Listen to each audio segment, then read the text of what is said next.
Hey guys, welcome to another edition of 60 Minutes with Mother Nature. Now, in today's video, I'm in Florida, and so that means I'm in a manicured setting. I won't have the chance to uh, do a video of plants in their natural habitat, or what we would call indigenous plants in their natural habitat. Today we're in a manicured setting, and I wanted to do a herb walk. And sometimes you may say, can I learn anything from a setting like this? Of course you can. In today's video, we're going to be looking at how it is that we're able to identify plants. So because we can't look at plants that are naturally growing in this setting, we're going to take the opportunity to look at plants because there are plants here. So we're going to take the opportunity to look at plants from a different perspective.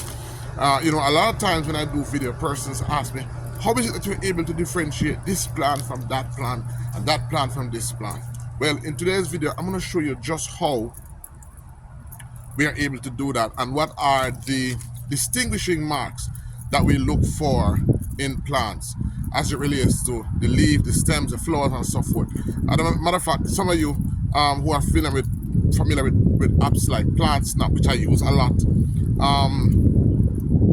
what they basically do is that they map or they scan the structure of the plant, and based on that, they're able to know, determine what type of plant it is. So that's the skill I'm going to be teaching you today. Stay tuned.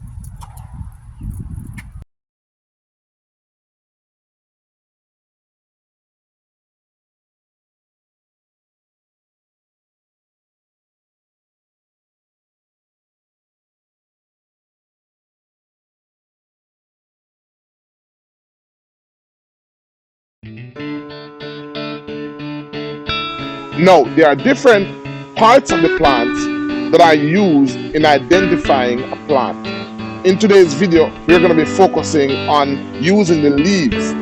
Now, in order to use the leaf to identify a plant, there are different structures of the leaves that we're going to be paying attention to.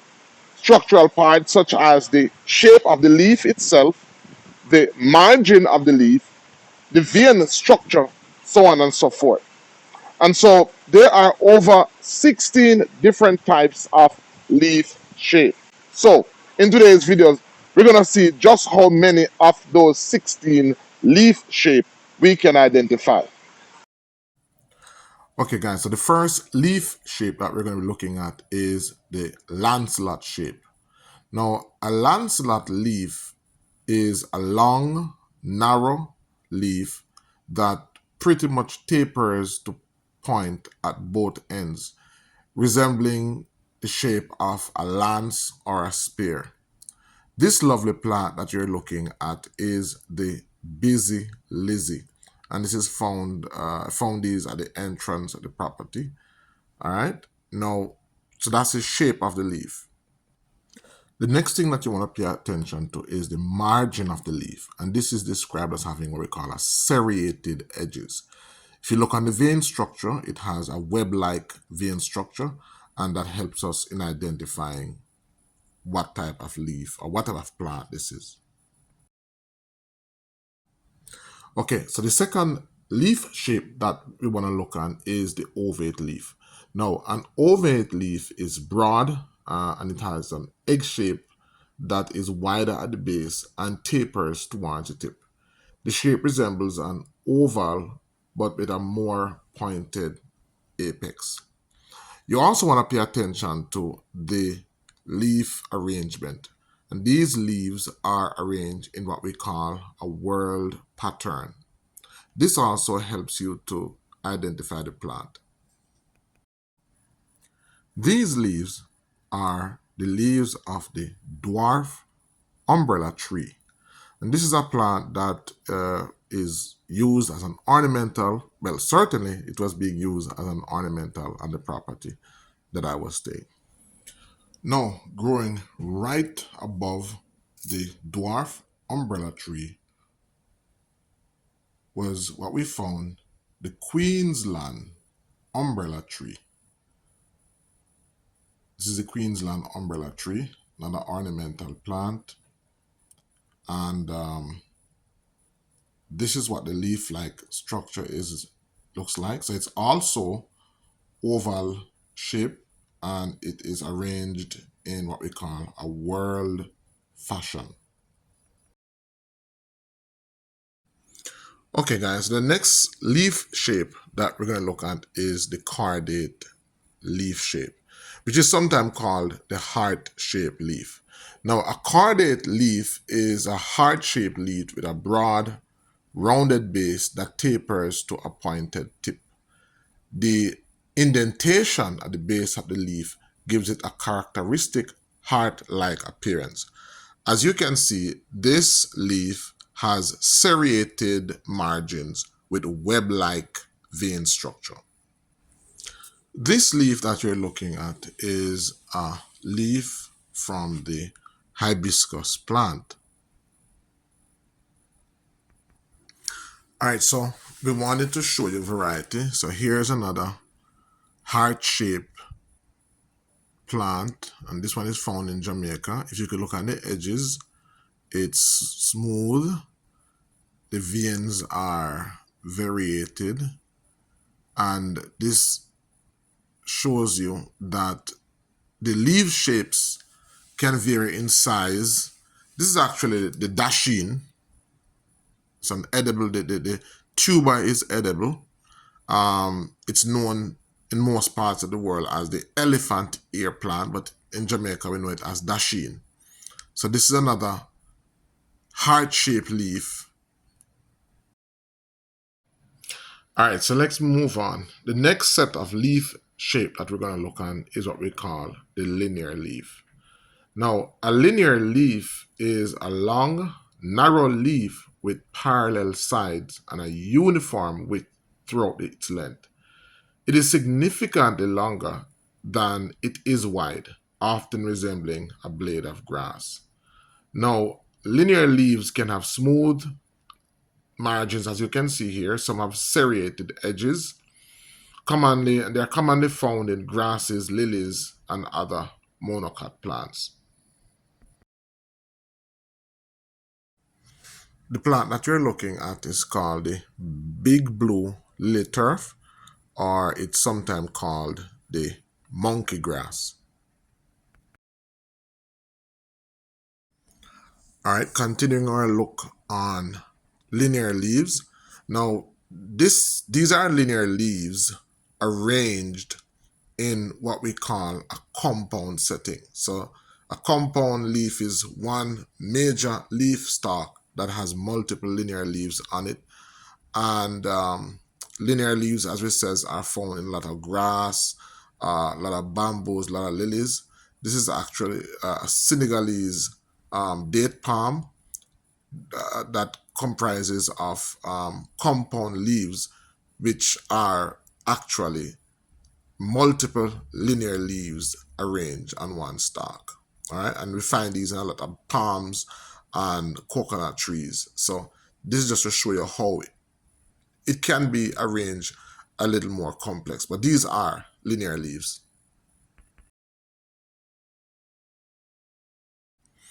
Now, moving away from these compound leaves, let's move on to another set of compound leaves.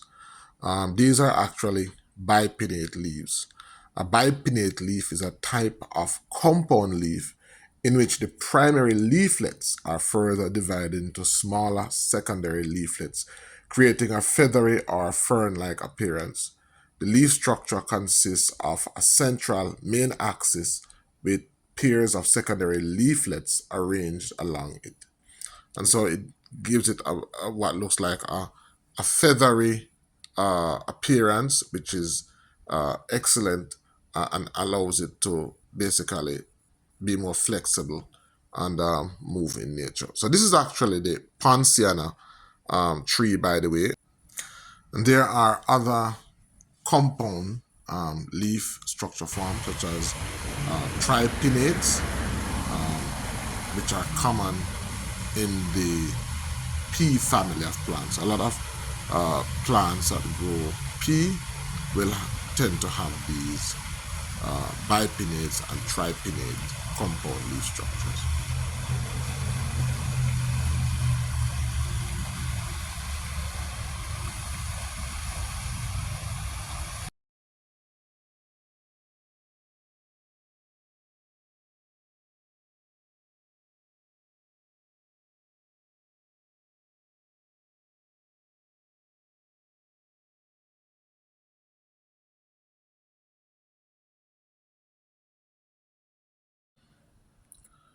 So, leaving our pansiana tree, right under our pansiana tree, we came upon some ferns.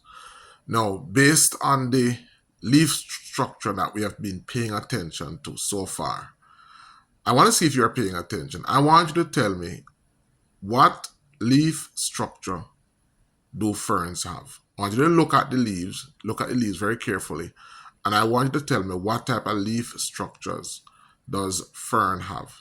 All right? Let me know in the description. All right, let's move on. All right, so leaving our fern, here we come upon a very unusual looking type of leaf structure. All right, we've talked about this in the past. Now, what type of leaf structure is this? All right, so this is another variety of the heart-shaped leaf. However, this heart-shaped leaf is arranged in lobes. All right, so it's a heart-shaped leaf. As you look, you can see that it is a heart-shaped leaf, but it features an arrangement that is unlike the other heart-shaped leaf that we have looked on. So it's arranged in lobes, and this is called the philodendron plant. All right. All right, guys. So that's our look on leaf shapes for today. Hope you had a wonderful time. Hope that you learned a lot. Today we basically looked at how to use leaf structure to help you identify plants. I hope that you learned enough to help you to at least differentiate and in somehow to help you to identify plants. Because that's a lot of times most of you guys will say to me, I don't know how to know the difference. I don't know how to know the difference between those plants. But I hope that after today's session that you would have been more edified and at least would have been able to see the distinguishing characteristics used to differentiate one plant from another. All right. So in our next video series, we're going to be looking at using other parts of the plant. As I said, the leaf is just one structural part that is used. There is also the flower. Matter of fact, the flower a lot depends on the flower. The flower is used a lot in determining the different type of plants. So we use other structural parts such as the flower, which is a main part. We use stems.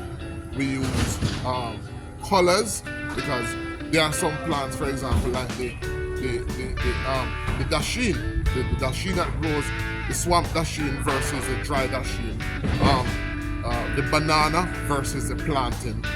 There are other distinguishing marks that are used to help you to identify and to distinguish plants. So until next time, this is Dr. Benizil saying that your health is your responsibility. And the greatest weapon against sickness and disease is education, not medication.